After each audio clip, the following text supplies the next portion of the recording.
अदनान आदिल साहब, जैसे कि हम पहले भी ये बात कर रहे थे, अदनान साहब ये बताइएगा, जैसे कि अभी जो अददी अक्सरियत नज़र आ रही है वो तो इत्तेहादी जमात को ही नज़र आ रही है, इत्तेहादी हुकूमत बनने जा रही है। शहबाज शरीफ को 200 अरकान की हिमायत हासिल हो सकती है, तो अगर 200 अरकान शहबाज शरीफ को वोट कर सकते हैं तो नवाज शरीफ को भी तो कर सकते थे। तो नवाज शरीफ साहब को ये 200 अरकान की हिमायत नहीं चाहिए थी, क्योंकि वो तो वज़ीर आज़म के उम्मीदवार थे। तो बाद में फैसला हुआ शहबाज शरीफ साहब आएंगे। नवाज शरीफ ने अपनी बेटी मरियम के लिए कुर्बानी दी है, क्योंकि ये तय हुआ कि या तो आप वज़ीर आज़म बन जाएं और पंजाब में फिर किसी और को वज़ारत आला दें। तो मरियम को फिर वज़ारत आला ना मिलती। अगर मरियम ने वज़ीर आला पंजाब बनना था तो फिर कहा गया कि बाप जो हैं वो वज़ीर आज़म ना बने। ऐसा नहीं हो सकता कि बाप भी वज़ीर आज़म हो, इधर बेटी वज़ीर आला हो। तो इस वजह से कंप्रोमाइज़ सियासी उन्हें करना पड़ा। उन्होंने अपनी, वो चूँकि चाहते हैं कि उनकी विरासत उनकी बेटी को मुंतकिल हो, उनके जानशीन उनकी बेटी हो।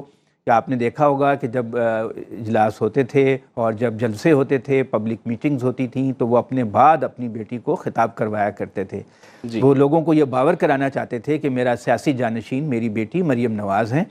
चूँकि मरियम नवाज़ अब वज़ीर आला पंजाब बन गई हैं, इसलिए नवाज शरीफ ने ऑप्ट किया कि वो वज़ीर आज़म ना बने और उनके भाई शहबाज शरीफ वज़ीर आज़म बन जाएँ। यूँ भी जो वफाकी हुकूमत है ज़रा कमज़ोर हुकूमत बनने जा रही है, इस एतबार से कि है तो सही कि 200 वोट हैं, लेकिन उसमें पीपल्स पार्टी के वोट हैं। अगर पीपल्स पार्टी अचानक कोलिशन से निकल जाए तो फिर ये होगा कि हुकूमत कायम नहीं रह सकेगी। इसलिए ये हुकूमत जो है वो एक कमज़ोर फुटिंग पर है, रहमो करम पे होगी पीपल्स पार्टी के। और आपने देखा कि पीपल्स पार्टी ने कैसी शातराना चाल चली है कि उन्होंने तमाम अहम जगहों पे अपना हिस्सा भी ले लिया है कि सदर के इलेक्शन में वो आसिफ ज़रदारी सदर बनने जा रहे हैं, गवर्नर्स के मुख्तलिफ ओहदे वो ले रहे हैं, सेनेट के चेयरमैन का ओहदा लिया है, लेकिन वो ज़िम्मेदारी लेने को तैयार नहीं है। वो अगर हुकूमत की परफॉर्मेंस जो है वो आवाम की तवक्कुआत पे पूरी नहीं उतरती तो वो कहेंगे हम तो काबीना का हिस्सा ही नहीं थे।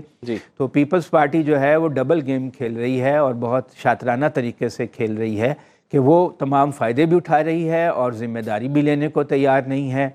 तो इसलिए नवाज़ शरीफ के लिए बेहतर यही था कि वो बाहर से बैठकर, लेकिन ये कि अगर बाहर से भी वो बैठेंगे तो उनकी पॉलिसीज़ तो उनकी होंगी। ऐसा नहीं हो सकता कि शहबाज शरीफ उनकी किसी बात को टाल जाएं।